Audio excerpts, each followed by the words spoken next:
A Body of Doctrinal Divinity by Dr. John Gill. Book 6, Chapter 1 of Redemption by Christ, narrated by David Clark. Having in the preceding book gone through the twofold state of Christ, his humiliation and exaltation, and considered the several offices of prophet, priest and king, sustained and exercised by him therein, I shall now proceed to consider the blessings of grace which come by him, through the exercise of them, and especially his priestly office, for he is come and high priest of good things to come, Hebrews chapter 9, verse 11, which were future, under the former dispensation, were promised of and prefigured in it, but not accomplished. For the law had only a shadow of these good things to come, Hebrews 10:1. But now they are come, and are actually obtained through Christ's coming in the flesh, and through what he has done and suffered in it, as redemption, satisfaction, reconciliation for sin, remission of sin, justification, adoption, and as redemption stands in the first place, and is a principal and most important blessing, the doctrine of grace. I shall begin with that, and first I shall settle the meaning of the word, and show what it supposes, includes, and is designated by it. Our English word redemption is from the Latin tongue, and signifies buying again, and several words in the Greek language of the New Testament are used in the affair of our redemption, which signify the obtaining of something by paying a proper price for it. Sometimes the simple verb to buy is used, so the redeemed are said to be bought unto God by the blood of Christ, and to be bought from that earth, and to be brought from among men, and to be brought with a price, that is, with the price of Christ's blood. Hence the Church of God is said to be purchased with it. Sometimes the compound word is used, which signifies to buy again, or out of the hands of another, as the redeemed are brought out of the hands of justice, as in Galatians 3:13. In other places it is used, or others derive it from, which signifies to the deliverance of a slave or captive from the thraldom by paying a ransom price for him. So the saints are said to be redeemed, not with silver and gold, the usual price paid for a ransom, but with a far greater one, the blood and life of Christ, which he came into this world to give as a ransom price for many, and even himself, which is an answerable, adequate and full price for them. There are various typical redemptions, and there are a civil nature, may serve to illustrate our spiritual and eternal redemption by Christ, as 1. The deliverance of the people of Israel out of the captivity in Egypt and Babylon. The latter I will not much insist on, since, though the Jews were exiles in Babylon, they did not appear to be in much slavery and thraldom, but built houses, planted gardens, and had many privileges, inasmuch that some of them, when they might have had their liberty, chose rather to continue where they were.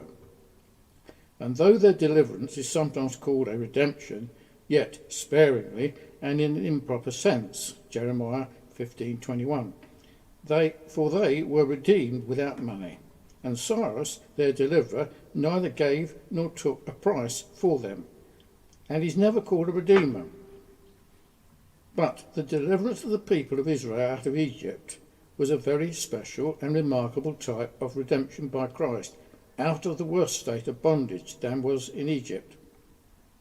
The Israelites were made to serve with rigour, and their lives were made bitter by hard bondage, in brick and mortar, and service in the field, and they cried to God by reason of their bondage. It was so intolerable, and it was so aggravated by the taskmasters set over them, who, by the order of Pharaoh, obliged them to provide themselves with straw, and yet bring it in the full tale of bricks as before, which fitly expresses the state and condition that men are in, who, through sin, are weak and unable to fulfil the law, Yet it is as regardless of want of strength as the Egyptians' taskmasters were of want of straw. It requires sinless and perfect obedience, and curse and condemn such as continue in it in all things to do it. The deliverance of the people of Israel is called a redemption. God promised to rid them of their bondage, and to redeem them with a stretched out arm. And when they were delivered, he is said to have led forth the people he had redeemed, and the bringing them out of the house of bondage, or redeeming them out of the house of bondmen, is used as an argument to engage them to regard the commandments of God. Exodus 6:6, 15:13, 22, and Deuteronomy 7:8, and which redemption by Christ from sin, the law and death lay the Redeemer under it, still greater obligation to do. Moses, who was the instrument of God raised up, and whom he called and sent to redeem Israel, is said to be the deliverer, or, as it should be rendered, a redeemer. Acts 7:35, in which he was a type of Christ, whom God raised up, called and sent to be a redeemer of his spiritual Israel. And there was, in some sense, a price paid for the redemption of literal Israel, since they are expressly said to be purchased people brought by the Lord. And their deliverance was owing to blood, the sprinkling of the Passover lamb, sprinkled on their doorposts, typical of the blood of Christ, the price of their redemption. Because, as it has been observed by some, the redemption of the people of Israel, being the Lord's people, was by virtue of their future redemption by Christ, whose sufferings and death were for the redemption of transgressions, or of transgressors who were under the first testament, and that the temporal deliverance of none but the Lord's people is called a redemption, not that of his or their enemies. 2. The redemption of the people of Israel, when numbered, was typical of the ransom by Christ, which was made by paying half a shekel, called the atonement money, for their souls, and which was paid alike for the rich and poor man, whereby they were preserved from any plague among them. None but Israelites were redeemed, and none are ransomed by Christ but the spiritual Israel of God, whom he has chosen. Christ has redeemed, and who shall be saved with an everlasting salvation, even the whole Israel of God, the Jews and Gentiles. They were a number of people for whom the ransoms were paid, and so they are redeemed and ransomed by Christ, whose names are written in the Lamb's book of life, who have passed under the hands of him that telleth them, and have been told unto the hands of Christ, and are particularly and distinctly known by him, even by name, the sheep for whom he has laid down his life, and are special and peculiar. The half shekel was paid alike for the rich and poor, for one neither more nor less. Christ's people, though some may be redeemed from more and greater sins than others, yet they are all redeemed from all their sins, and with the same price, the price of his blood, and which is, as the half shekel was, an atonement for their souls, by which peace and reconciliation and full satisfaction are made for sin, so that no plague should come nigh them. They were delivered from going down to the pit of destruction, and are saved from the second death. Job 33:24. 3. The buying again of an Israelite waxen poor and sold to another by any near kinsman to him is a lively representation of the purchase and redemption of the Lord's people, who in a state of nature are poor and wretched and are miserable, even so as to be like beggars in the dunghill, when such was the grace of Christ, who was rich, for their sakes became poor, for they through his poverty might become rich, and to such a degree as to be raised from the dunghill, and sit among princes, and inherit the throne of glory. Though some may not sell themselves to work wickedness, as Ahab did, yet all are under sin.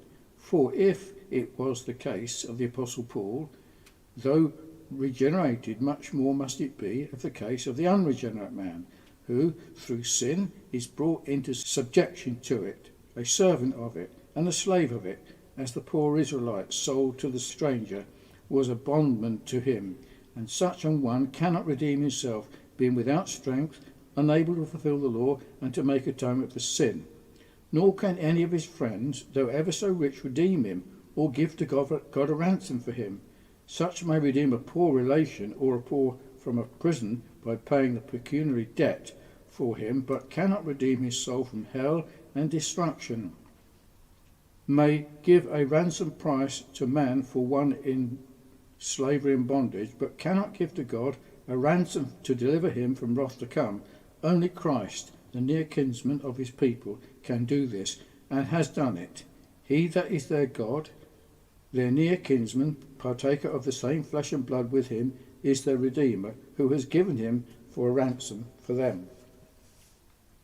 4. The delivery of a debtor from prison by paying his debts for him is an emblem of deliverance and redemption by Christ. A man that is in debt is liable to be arrested and be cast into prison, as is often the case, where he must lie until the debt is discharged, by himself or another. Sins are debts, and a stranger owes more than 10,000 talents and has nothing to pay. He cannot answer to the justice of God for one debt of 1,000, nor can he, by paying a debt of obedience he owes to God, pay off one debt of sin or obligation to punishment. So he is liable to go to prison, and is in one, is concluded under sin, under the guilt of it, which exposes him to punishment, and he is held with the cords and fetters of it, which he cannot loose himself from, and he is shut up under the law, in which he is held until delivered and released by Christ, who, as he has engaged to pay the debts of his people, has paid them, cleared the whole score, and blotted out the handwriting that was against them, in consequence of which is proclaimed in the gospel liberty to the captives, and by opening the prison to them that were bound, and in effectual vocation, Christ says to the prisoners, Go forth, open the prison doors for them, and to them that sit in darkness, in the gloomy cells of the prison, show yourselves, all which is done by virtue of the redemption paid by Christ for his people. 5. The ransoming of people out of slavery by paying a ransom for them serves to give an idea of the redemption of the Lord's people by Christ. They are in a state of slavery, out of which they cannot deliver themselves. Christ is the ransomer of them out of the hands of such that the stronger than they, his life and blood are the ransom price he has paid for them, and they are called the ransomed of the Lord. Their deliverance from present bondage and future ruin and destruction is in consequence of a ransom paid and given. Deliver him from going down to the pit. I have found a ransom. That's Job 33:24.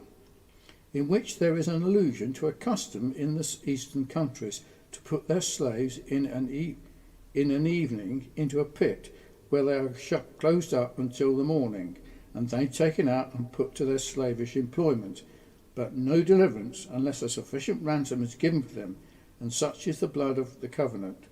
Now all these views of redemption plainly point to us the following things with respect to the redemption of the Lord's people. 1. They are previous to their redemption, and which that supposes in a state of captivity and bondage. They are sinners in Adam. They are actual transgressors, and so come into the hands of vindictive justice, offended by sin, and which will not clear the guilty without satisfaction given to it, which is made by paying a price. Redemption by Christ is nothing more or less than buying his people out of the hands of justice, in which they are held for sin, and that is with the price of his blood, which is therefore paid into the hands of justice for them. Hence they are said to be redeemed, or brought unto God by his blood. Being sinners and offenders of the justice of God, that hold their sin under the guilt of it, which binds them over to punishment, unless delivered